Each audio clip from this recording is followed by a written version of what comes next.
I'd like to welcome everyone. My name is Richard Baiano, and on behalf of Child's Gallery, I'd like to welcome you to our second virtual artist talk on Paul Endres Jr.'s exhibition, The 2020 Shell Games, the latest installment of Paul's sprawling narrative of the American burden.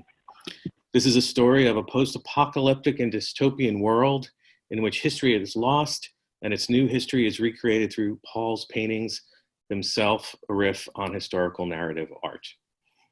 Before I begin with the talk, I'd just like to remind everyone of a few things. Please stay on mute throughout the presentation. The audience may submit questions via the chat feature during the presentation, and then we will answer them at the end of the presentation. And I do want to remind everyone that even during these crazy times, the gallery is open. And the exhibition is on view at the gallery. We have hours of Tuesday through Sunday, 11 a.m. to 4 p.m. So just a few words about Paul before we move on. So I first met Paul about 8 years ago at the museum school of the museum school sale of the School of Museum of Fine Arts, back in the time when we could have fabulous events with lots of wine and hugging. I was immediately enamored by Paul's work, and there was this buzz around his paintings that were going on at the time that he was making. And I was introduced to him by an artist that I respect a lot, Maria Magdalena Campos Pons, who actually is in a work behind me, and she said that I needed to get to know Paul. So in a nutshell, there's a few reasons why I think Paul's work fits really good in the gallery. One, as a gallery, we've always been interested in technique.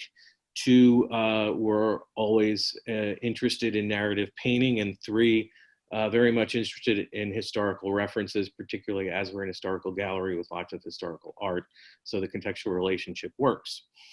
So with that, I'm going to turn the presentation over to Paul. He's going to tell us a little bit about the narrative itself and then this exhibition. So with that, Paul, welcome. Sounds good. Thanks, Richard. Yeah, so thanks for tuning in, everybody, to this weird pandemic era artist talk. Hopefully, you find this interesting, and feel free to ask any questions, like Richard said, and we can try to address anything that you might be curious about. So, yeah, we did do an artist talk a few weeks back when the show opened, and we kind of dove right into the shell games. And we thought maybe for this one, it might be interesting to sort of contextualize this particular show against the last two previous shows. And how does this fit into my fictional historical canon, as well as, I suppose, my actual real life canon. So that's where we're going to start tonight. I'll give you a little view into the burden. But first, I think we have a couple views of the gallery. Here we are. So yeah, as Richard said, you can actually go to the gallery and see this. It is actually there, as well as online. But you probably know, I think that everybody here is a little bit, at least, a little bit familiar with my work, and I think that this show looks very different than my previous shows. And here we have one of the older paintings in the gallery for reference. But and so I think maybe we could talk a little bit about how I arrived at making work that's so visually different from the previous ones. As well as how it fit into this canon. So moving on. All right. So in 2013, I had or was 13 or 14. I'm not even sure what year it was.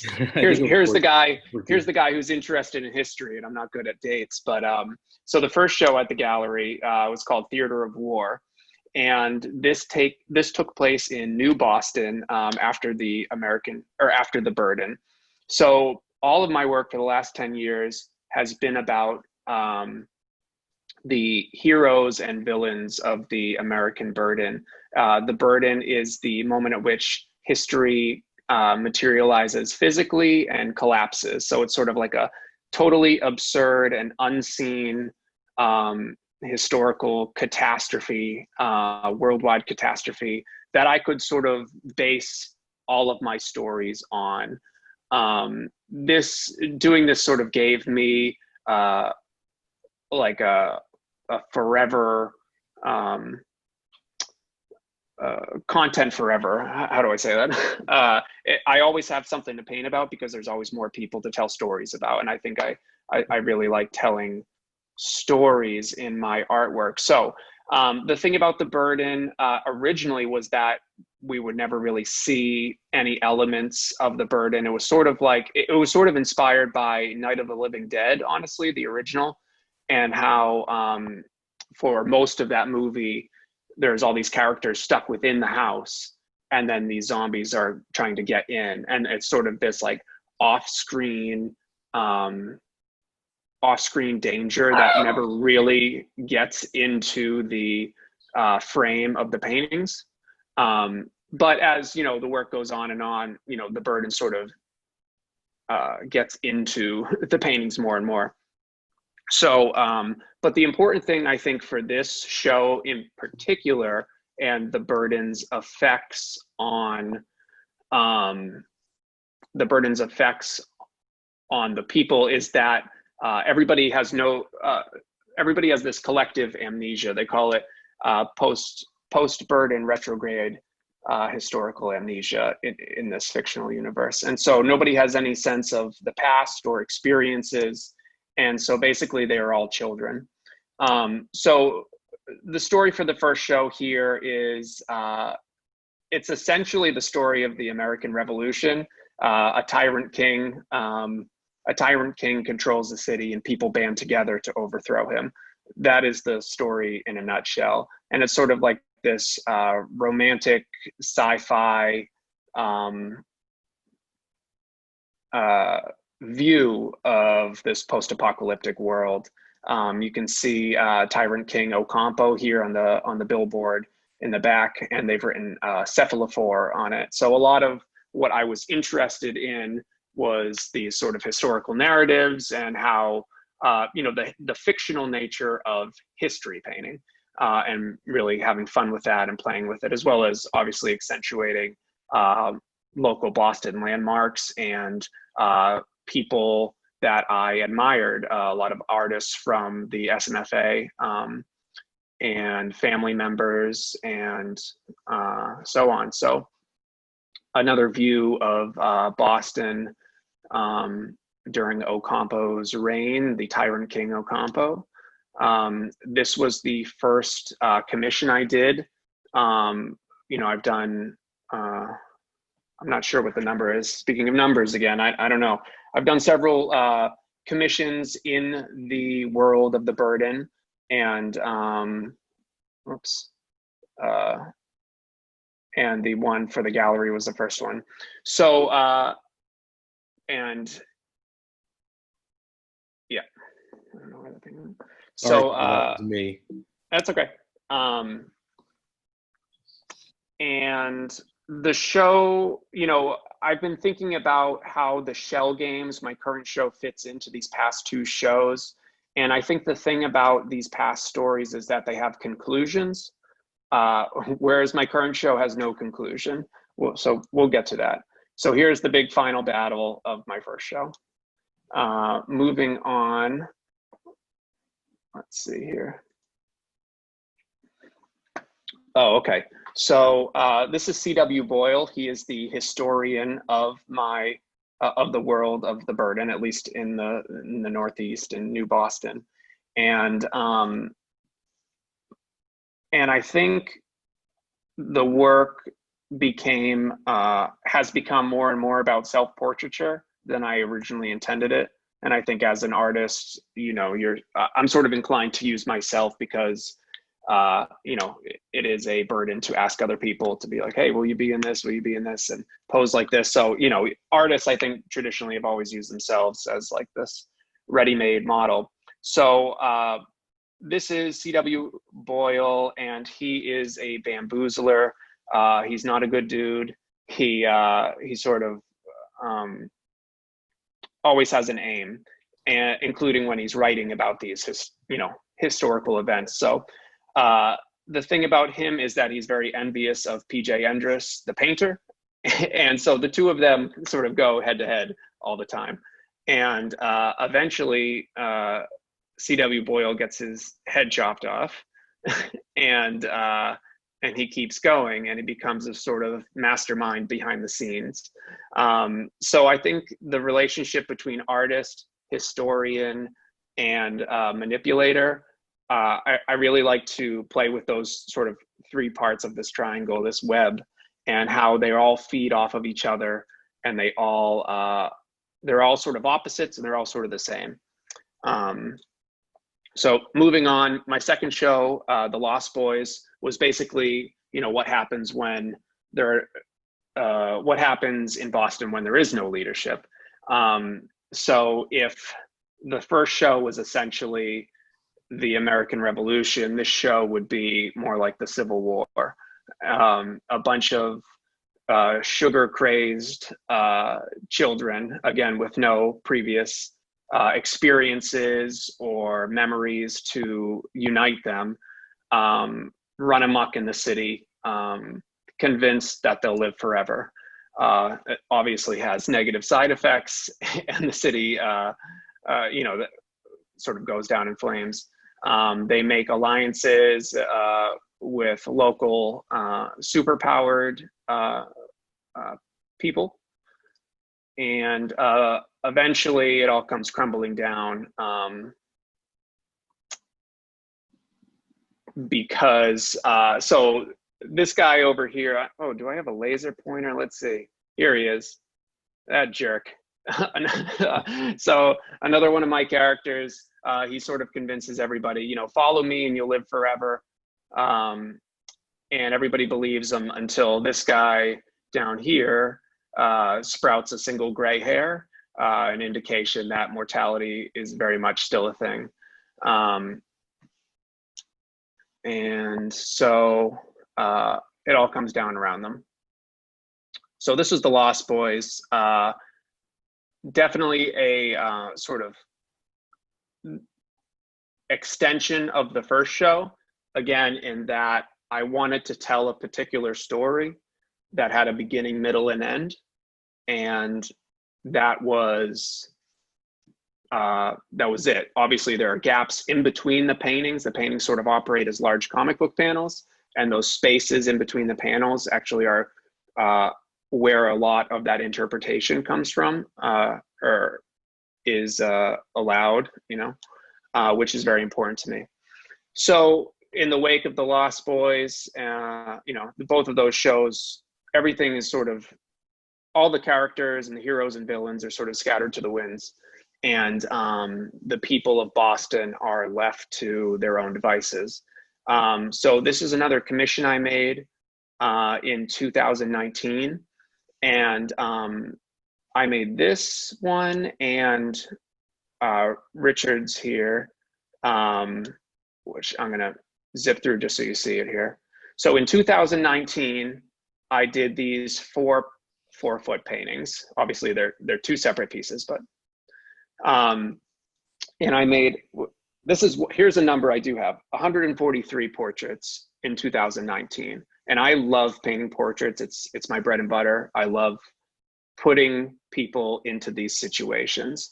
But for the shell games, I knew that this show was coming up. Richard and I were sort of, I was sort of mentioning some of the ideas I had last summer.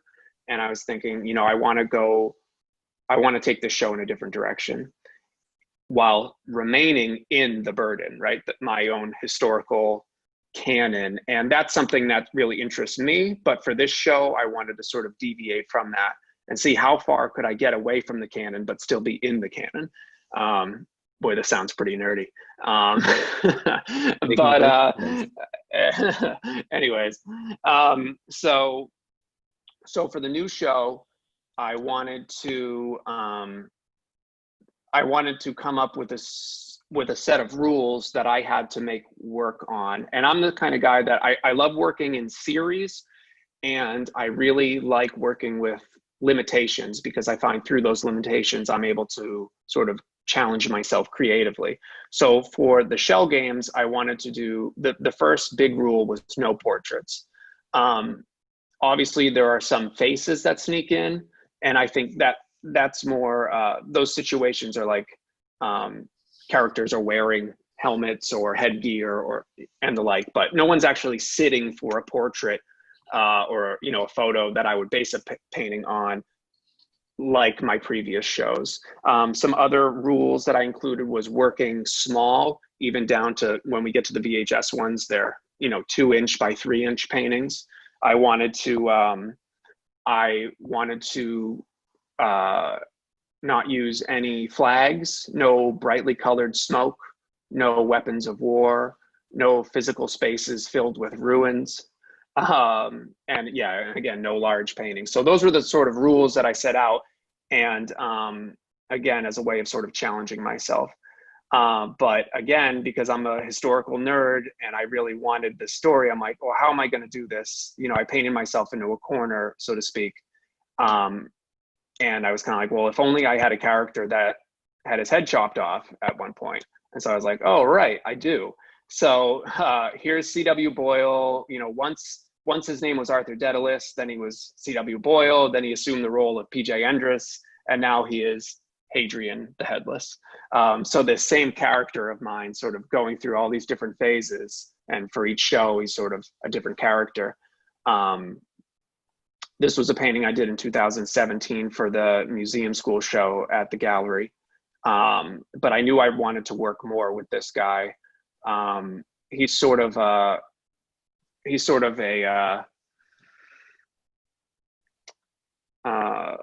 Is there an actual historical figure that he's meant to be?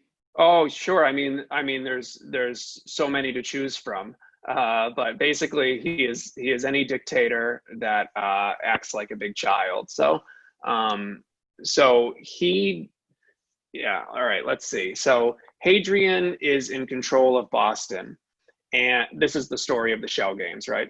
So Hadrian has squandered his subjects' trust and resources, and there's an upcoming election, and he's done such a bad job, he's basically convinced that he's going to lose.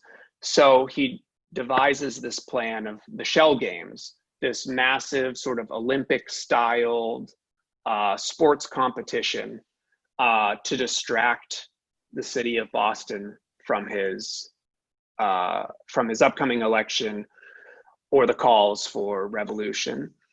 In the meantime, I imagine that Hadrian sort of found a treasure trove of VHS tapes, which again, because there are no memories, he doesn't know what to call them. So he calls them shells because they are literal plastic shells that contain knowledge, or what he thinks is knowledge. And so these paintings, unlike the previous shows, are sort of injected with a hyper amount of nostalgia and color, and VHS sleeve inspired, color palette. And I think that that was a good place for me to sort of tie all the years of burden historical canon in with a show that throws all historical canon out the window, if that makes sense. For this show, I wanted it to be really accessible and not lean or need any of that stuff for the last 10 minutes I just talked about. But for me, that all the canon's really important. But for the viewer, I wanted them to be able to approach any single one of these works and find it like really engaging and funny and biting, and allow for more interpretation. Interpretation. Yeah. So the show basically operates as two shows. On the right, we have an example of the Shell Games themselves, the sort of brightly colored, Olympic-styled, dangerous events that Hadrian uses to distract his people. And then to the winners, they receive these, on the left, the golden shells. there are 20 games and there are 20 shells. And in the center of each shell is a portrait of Hadrian himself. The ironic thing that the ironic thing is that all these portraits, sort of the collection of them, reveal, you know, a tyrant coming to terms with the end of his rule. This sort of sad, lonely sulk into the future. So why don't we start with the games themselves?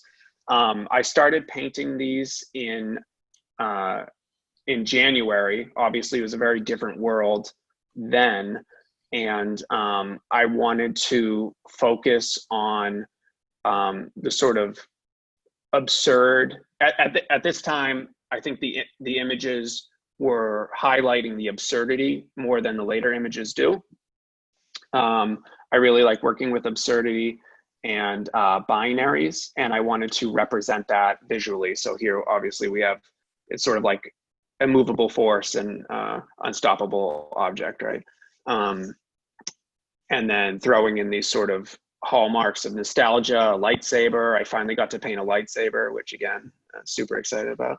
And this one, the color palette is sort of inspired by the graphic novel Watchmen, as well as that classic VHS static screen. You know, when I was in high school and I would make, you know, zombie movies with my friends, you know, that sort of royal blue static screen is just like drilled into my head. And so I thought it was sort of a good palette connection to, again, like the Watchmen graphic novel, and then figure painting. And I imagine this game is really, it's not going to end well for either of these folks. Let's see. Moving on, here's Pow. I'm just going to kind of zip through these, and because there's 40 of them, did we just lose a bunch of people signing off when I said there's 40 of these? So feel free to, again, like throw out questions or anything if you have any specific ones. But again, I think these first few, this is like January, February, before we knew what was going to happen this year. Very absurd, very focused on, again, that sort of opposite forces, and very nostalgia fueled, and sort of trying to, so this one's sort of my King Kong painting, you know, when King Kong fights the T-Rex, I think in every version of King Kong, in a cardboard version of Boston down here. So Paul, quickly, can you tell us what the inspiration, so this one is the King Kong? Yeah, definitely. And like for the palette in the background, I was sort of going through, again, like thinking of those old VHS sleeves. They would have really odd sort of 80s and 90s color palettes. And that's where some of the decisions for color come from in these paintings. And sort of, I really like, again, I'm really interested in opposite things. So taking something that's sort of considered high art and putting it together with a VHS sleeve, which is something like people throw away. I find that really exciting. Let's see, what is next here? Snap. So another thing I wanted to do was to insert more text and different types of fonts into my paintings. So this one, this background comes from Super Mario 3, which is a game I think it's safe to say I mastered it. I don't know if any of my brothers are here, but they might argue. But yeah, you know, no big deal. Big Mario 3 guy. So the other thing that happens in these paintings, and it might be a little early to say this, but you know, the Shell Games operates on several levels, and the first being, I'm talking about like the title itself, Shell Games, operates as Hadrian's sort of ultimate distraction of his people. You know, level 2, oh, we're talking about video games and levels, that's cool. So level 2 is how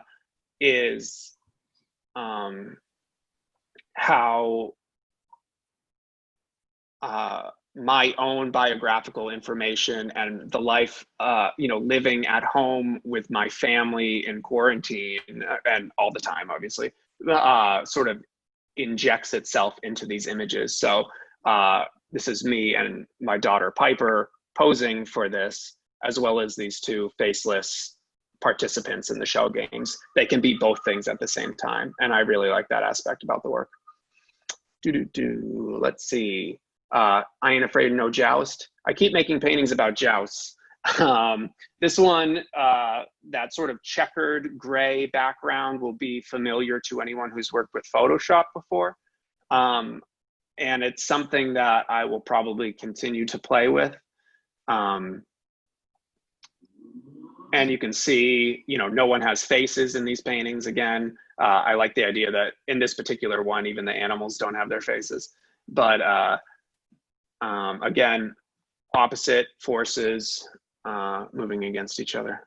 So Paul, am I correct that nostalgia for your own childhood and the movies and games that you played had a large influence in the creation of these works, at least early on? Yeah, definitely. And I think the reason for that would be, I think I will answer that in a little bit.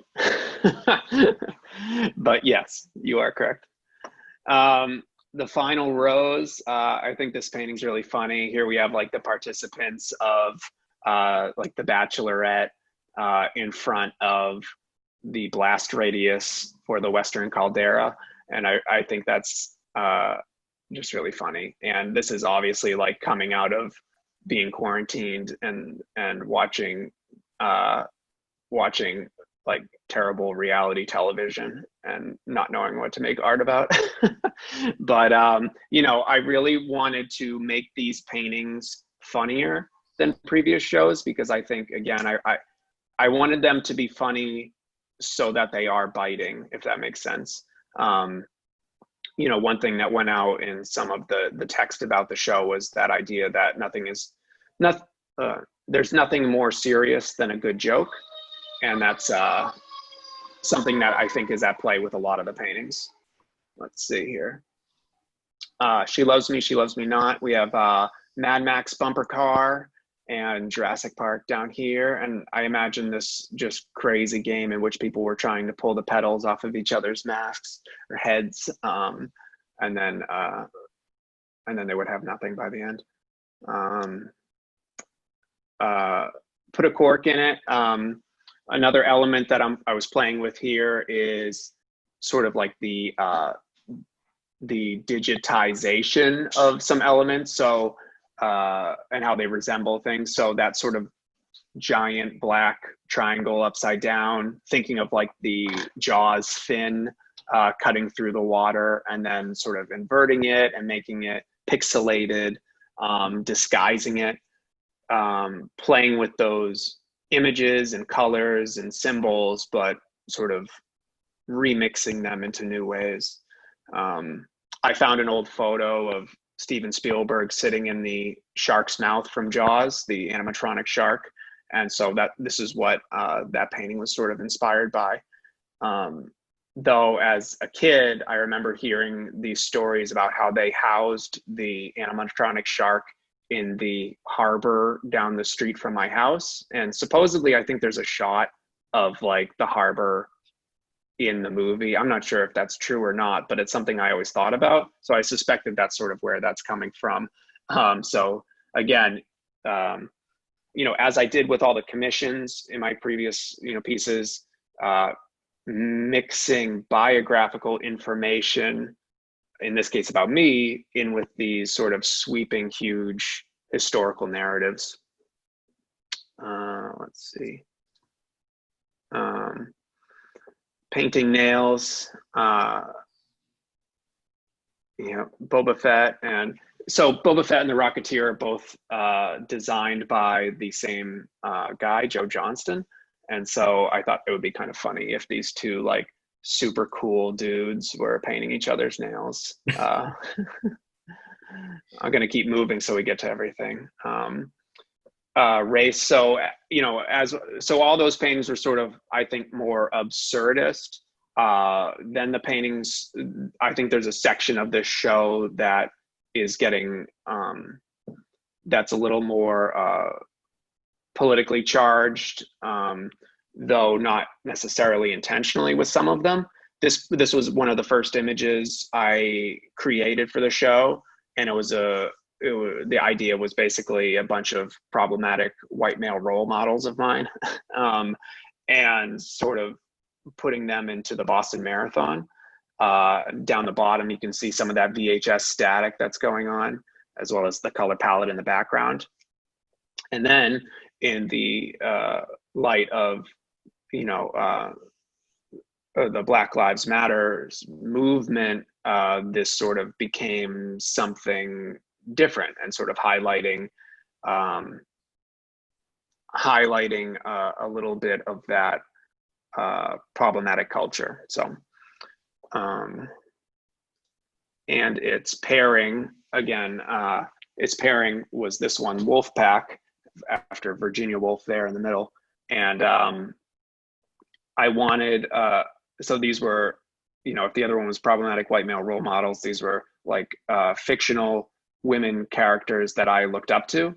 And I would hope that like my daughters would think we're cool too. So that's, I think, probably part of my motivation for painting them. Like, look how awesome they look. They're rollerblading, right?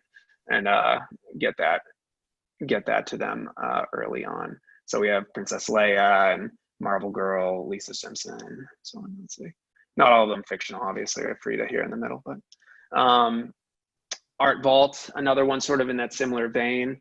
I paint, in my own work, I paint so many like absurd idiots, and I'm totally good. I'm totally like fine with that. But once in a while, I feel like I need to paint some people that the viewer might actually want to root for rather than like see them fail. So here I have, obviously Cinderblock tied to this participant in the Shell Games, and she's trying to get over Starry Night, this sort of monolithic titan of art history. And everybody's, if you can get over a Van Gogh, I think that you're kind of set in the art world. So for whatever that means. I'm going to keep moving through some of these. I'm just watching the clock, and I want to get to the VHS tapes. The Blackfish Waltz, again, another sort of like reality show inspired contest, sporting event, in which the sort of Dancing with the Stars characters are being judged by Rembrandt, another art historical thing going on. There's also this undercurrent of this sort of indifference or disrespect to animals in the show, which I think is totally up Hadrian's alley. More VHS color palettes. On Guard, similar theme. There's also this sort of undercurrent of conquests and conquistadors, which is like another point of historical reference I find interesting. Tightrope. So this one was sort of a similar vein. I feel like I should just keep going here and just to get to all of them. But if we have any questions. So Alone Together, this is a good example, I think, of how some of the work started to change during quarantine. And this is an analogy for quarantine, obviously, but that phrase was being tossed around a lot, alone together. And I was like, what does that mean? But, people having McDonald's under lava while taking a selfie seems sort of pertinent to that, lifestyle, I suppose. Who's a Good Boy? So this might be partially inspired by the fact we got a dog during quarantine, but also that idea that everybody was racing for a vaccine, and how that race is sort of co-opted by these like larger giants. And then, how that story will be told in the future. So I was thinking about Balto and Togo, and how, there's the idea that Balto wasn't the hero he was. And, this is all sort of inside baseball, I guess. But I was interested in how what's happening right now is going to be told, and how it could potentially be like Disney-fied in a way. And that's sort of the inspiration behind this piece.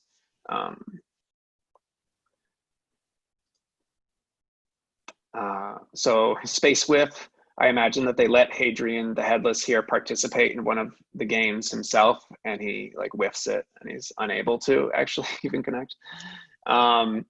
So yeah, these last three paintings here, this one, Clink Clink, and not that one, Tiger Kings. These are the last three paintings I made, and I think are probably the most looking at like what's going on outside of the studio window rather than what's going on inside. So we have like the scorched earth policy here. We have this one's like a play on that word clink, and we have this woman who's going to make, like, when you clink a glass when you're having a speech, she needs to say something, and then the idea that she would be put in the clink for a clink, right? Clink and clink, puns. So obviously this is inspired by what's going on in the world, the protests, George Floyd, and it was sort of my contribution to that conversation with this. This was one of the earliest ones I made, and these sort of scenes of revolution and riot. Again, it's just it was really interesting to me how some of these early pieces dovetailed into the end of the show and what was going on in the world, and they all sort of connected for me. And Tiger Kings, stocking up on toilet paper. Cool laser light show. All right, so here's some images of Hadrian sporting some of the wearable paintings.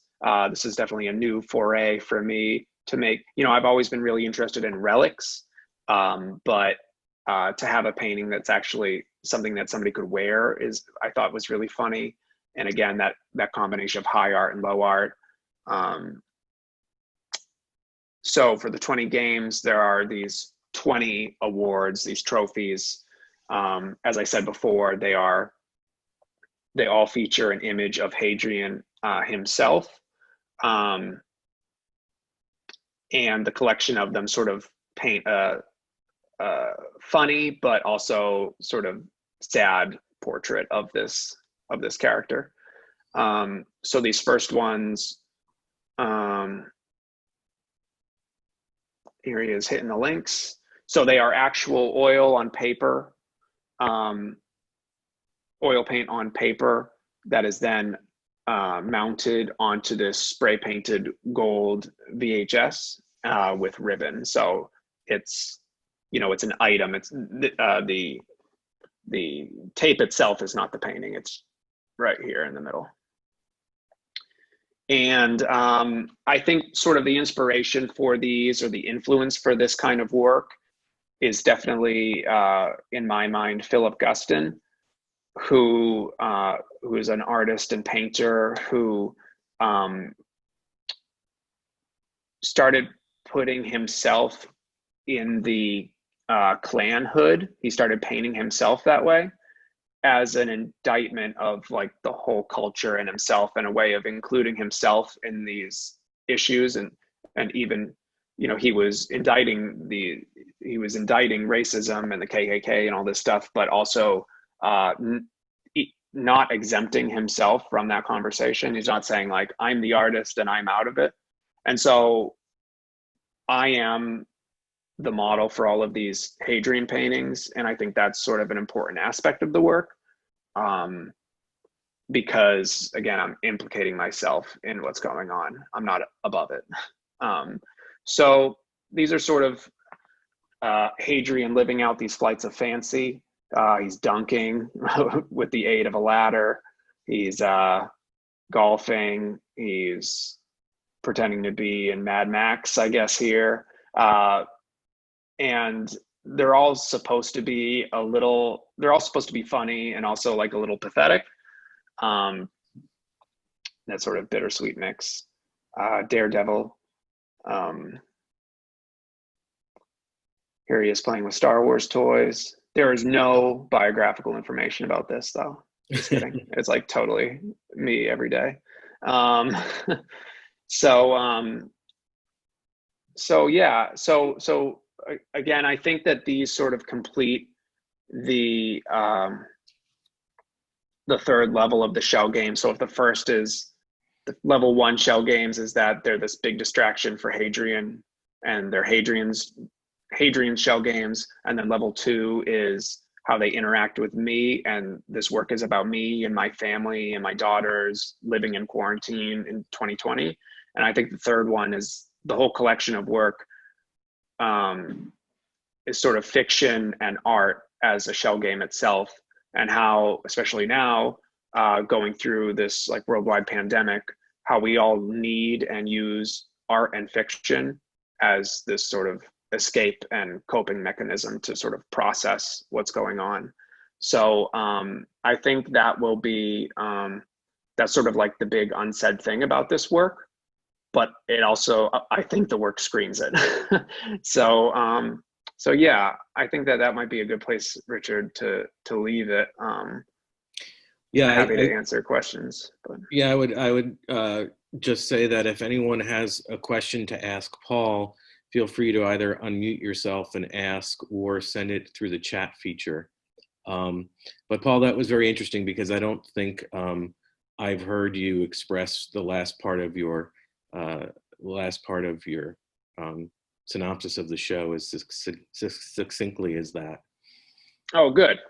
Yeah. Yeah, I think that's the big unsaid thing, you know, and the idea of a shell game, right? That oh yeah, here I am making work about this like silly headless dictator, but it's all an aspect, I think, about you know, me and my family and how I'm involved with these things, as well as my way of processing it, right? And the idea of using fiction as a tool.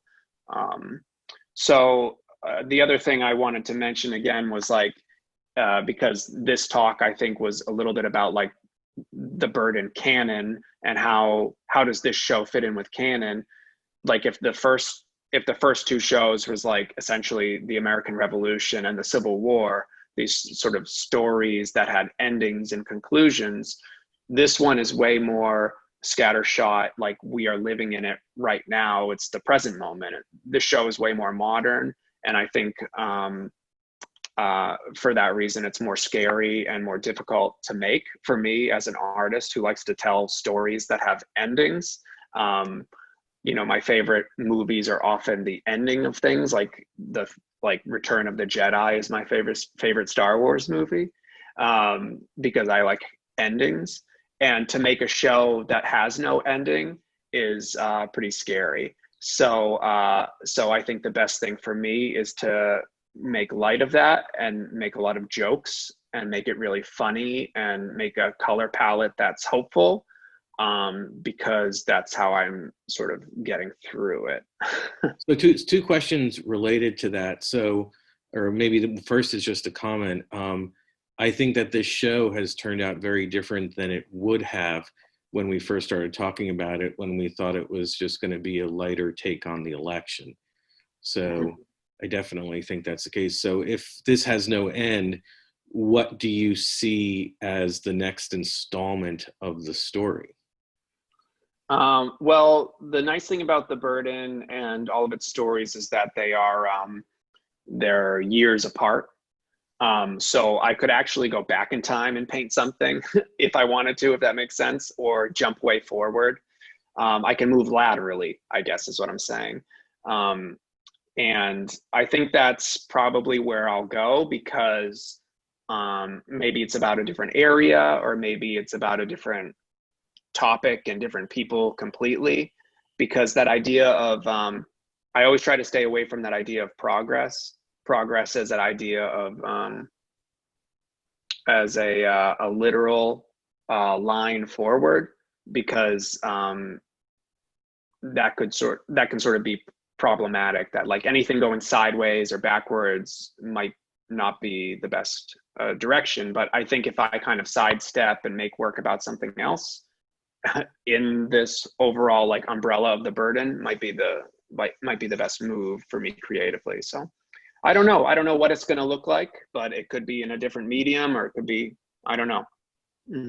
So I'd just like to comment for the people that don't know about Paul's commissions. Early on, when we were first planning the first installment of the show, we thought it would be a good idea to paint the gallery and the gallery staff. So we sort of inserted ourselves into the history of the burden.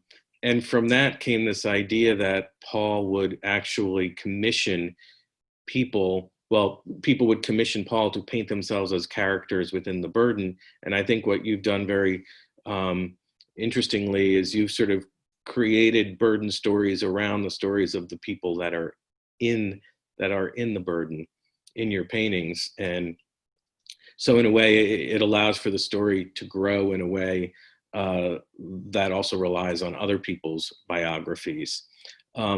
Can you talk about the influence of the graphic novel in your work, and how, like, I know that some people know that you are actually putting a graphic novel of this material together. So how is that going?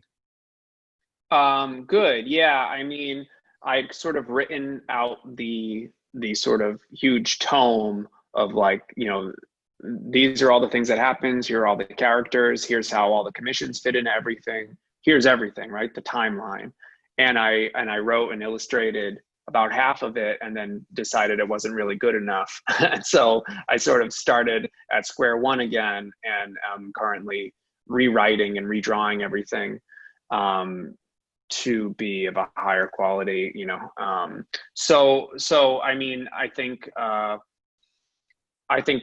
each piece essentially, how it relates to this show is like each piece of my work and the burden, whether it was painted 10 years ago or whether it was painted, yesterday, they're essentially little windows into a much larger story, which is how a comic book operates, right? Little windows into a larger story. Now, my windows are probably all out of time. They're all out of order, and they're all out of sequence. But I like that aspect of it because I think it sort of mirrors history in a more accurate way, a more confusing and convoluted way for sure, but also more accurate. So back to some of the shell games. Someone asked if there were any favorite Olympic events that you deliberately decided to incorporate into the show. Well, that's a good question. I don't know without looking at them. I know fencing was definitely an obvious one. Synchronized swimming, pole vaulting. This is just a baseball brawl, though. I like the idea that in coming up with brand new Olympic events, sky's the limit, sort of. So they could be something as silly as smashing planets, or like the first one with the two faces sort of tied together, dog sledding, or can you take a selfie in lava with McDonald's? So I think that I'm not. I think there's a very loose definition of sporting event in this show. Do the flowers at the bottom of "Who's a Good Boy" mean anything? Yeah, so those are all natural ingredients that could go into medicine. So again, if this one was sort of inspired by a race for a vaccine and like the story of Balto, that's sort of how that ties in. Fascinating.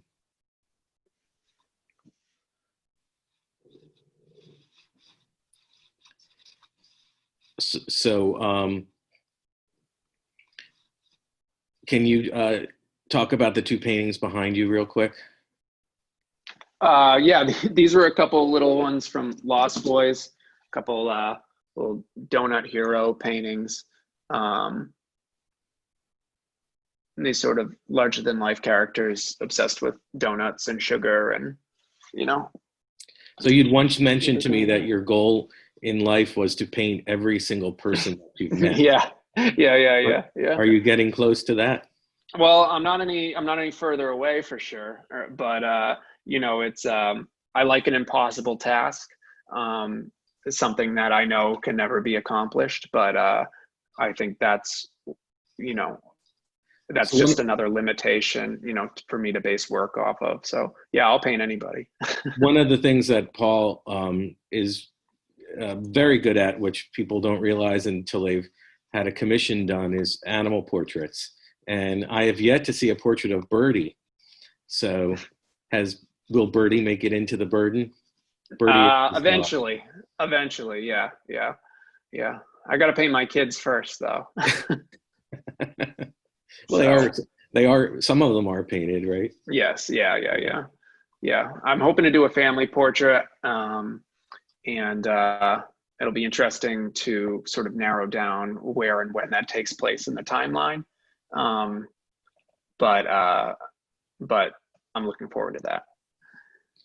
So I just want to go to a slide at the end, if you don't mind, Sure. because I just want to get there. Yes, I just want to remind everyone that if you are interested, the paintings are on exhibition at the gallery, and we'd love to have you there. We can have up to 8 people in the gallery at a time. And feel free to check out the exhibition online and reach out to us if you'd like to learn more about the work. But if no one has any other questions, I'd like to thank Paul very much for this very exciting explanation of the shell games and background into the burden. Thanks. Yeah, and I'd just like to say thanks for everybody for tuning in and you know, painting a show and then having it come out during this particular time has been very weird and a little you know, a little bit anticlimactic and a little bittersweet because, you know, you don't have the gallery full of people checking out the paintings and having a discourse, which essentially is, you know, a big aspect of making the work. It's a little bit of a tree falls in the woods thing. So I just want to say I really appreciate you all being here and seeing the work and making it real. So I really appreciate you all and thank you very much.